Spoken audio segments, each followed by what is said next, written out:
Hey guys, this is the next episode of my XR weekly news, this time with week 19, 2024. As you can hear, my voice is still struggling. I'm still a little bit sick, and I try my best. I cannot speak so long time, so I have to do some breaks sometimes. It's really hard to record stuff for now, but yeah, it's like it is. I hope it will be over in like 10 days or so. We will see. You will find everything about XR hardware, games, releases and sales. Thank you to my sponsors, Woodghost VR, Opperman Events, Virtual Escape Area 1 and Virtual Reality Center Basel. Let's have some fun with the video and let's go! VoodooDE. Guys, check this out. So automakers, so big automakers are using mixed reality headsets to proceed in the vehicle design process. So for example, here's a good example. Check this out. This guy puts the XR3 and look at this here. Look at this scene. We have the virtual car here in the real environment, and here are the other employees that can check out together with the other people the designed car. How cool is that? Every detail you can even remove every part, you can cut it in half, as you can see here. How cool is that? Yeah, and of course this is much faster and not so expensive than doing that via clay. Yeah, many car manufacturers still doing that via clay, and yeah, this is really nice. So they say per prototype they save $1 million, and also 2 or 3 times the amount of the iteration. They say here in the same time. Yeah. So if you want to build it in clay, you build it and it takes a lot of time. And in VR or XR, you can produce like 2 or 3 prototypes at in the same time. That's really cool. So here in Germany, I think they don't use it yet. I'm not aware of that, at least Volkswagen and so on, but I think it's coming. It's coming more and more, and this is a really good thing. So guys, one thing that I didn't like on the Apple Vision Pro is that when you want to search for an Apple Vision Pro compatible app, you had to be inside the headset. So I'm kind of person that still prefers to search for something on a monitor, on a huge monitor with mouse and keyboard and so on. Yeah, that's why I also dislike that Pico only had the app. Yeah, and now they have a web store. And now look at this. Apple has also a web store.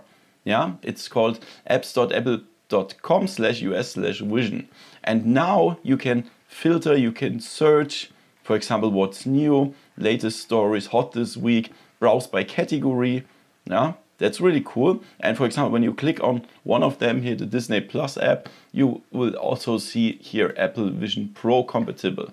Yeah, and you can just go there and here search for it and then put something in, and then you will definitely find an app that is Vision Pro compatible.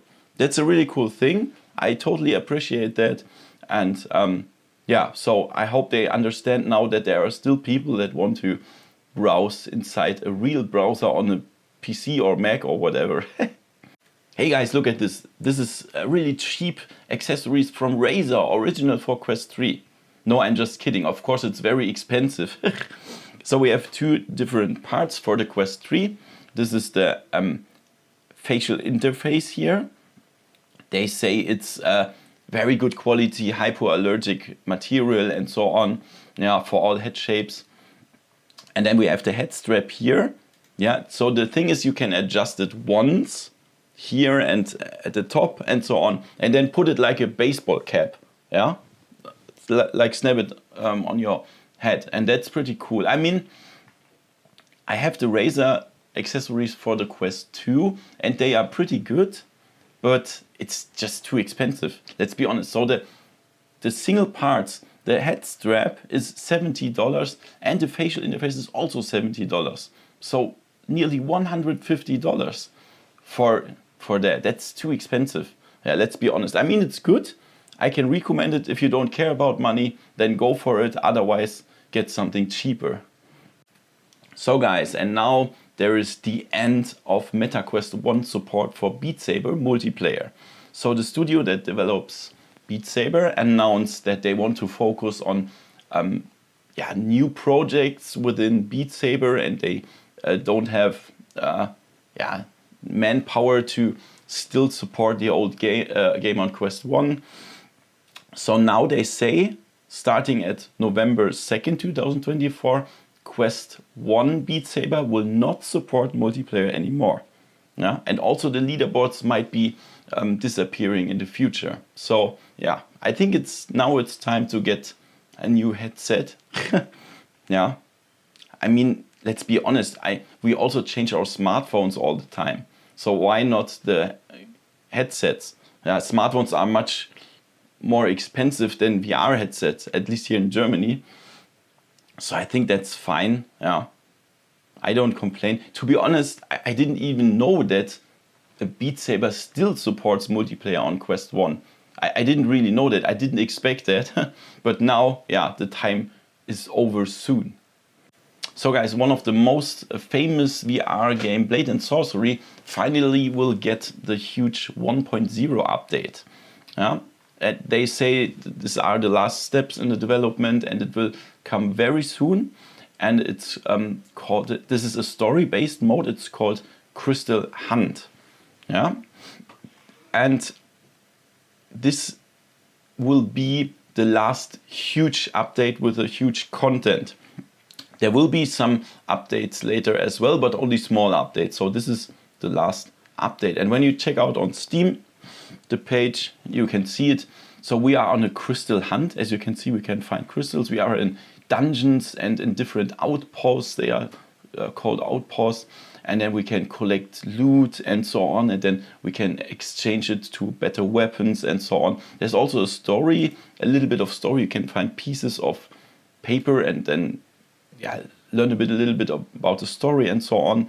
I'm really looking forward to that. Blade and Sorcery is awesome if you want melee fights and so on. By the way, I tried the Outer Rim mod for the first time. And I will show a video soon. It's really awesome for Star Wars fans. You should definitely try it out. Blade and Sorcery is really awesome. And let's check out the releases this week. On Steam, we now have Medicine VR, this horror game. I played it in an early version. It was very glitchy and buggy. I didn't try the final version, but I heard from people that it's still not perfect. So perhaps wait a little bit.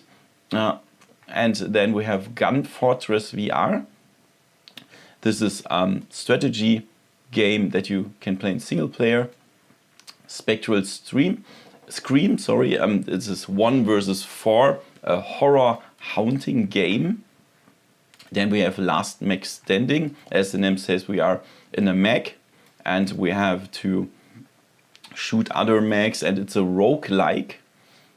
And then we have Mecha Party. This is a MOBA. So we are in an arena and fight against other mechs. Then we have The Murder of Sherlock Holmes. Of course, this is a detective puzzle adventure game in a pixel style. Then we have Soccer VR, a soccer simulation, of course. And on the MetaQuest, we have Five Nights at Freddy's Help Wanted 2. The jump scare fest. Really crazy. I still don't have access to that game, but as soon as I have, I will show it on my channel. There's nothing new on the PlayStation VR 2 this week. Okay guys, and let's check out the sales this week. On Steam we have Torn. This is really graphically awesome adventure. It's 90% off. Then we have Blair Witch VR. This is of course a horror game. It's 80% off. Then we have Thief Simulator. If you want to break in at your neighbors and steal something, you can do that in VR, like 75% off. Then The Morrigan is a VR role-playing action game, really nice. It's 75% off. And then on the PlayStation VR 2 we have Demio, really nice strategy game, also board game, 50% off. And Journey to Foundation, it's an action adventure game on PlayStation VR 2. It's 50% off. So guys, this were the weekly news. Sorry for my voice. and so on. I hope next time it will be better. I hope you give me a thumbs up, subscribe, and see you next time in virtual reality. See ya. VoodooDE